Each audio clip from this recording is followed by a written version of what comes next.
Saudara, Museum Bala Putradewa adalah salah satu museum yang berada di Kota Palembang. Museum yang sudah berdiri sejak tahun 1984 ini menyimpan banyak koleksi benda bersejarah dan menjadi pusat edukasi bagi masyarakat terkhususnya generasi muda. Dan saya akan mengajak Anda untuk melihat koleksi apa saja yang ada di Museum Bala Putradewa ini.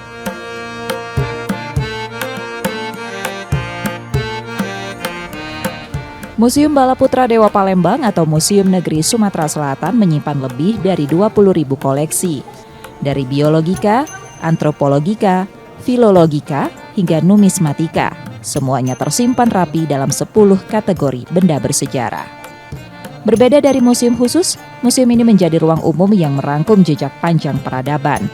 Pengunjung dapat menelusuri arca, koin kuno, peralatan sehari-hari dari masa lampau hingga rumah limas yang ikonik. Sejarah sebelum dan sesudah kejayaan Sriwijaya hadir dalam satu ruang.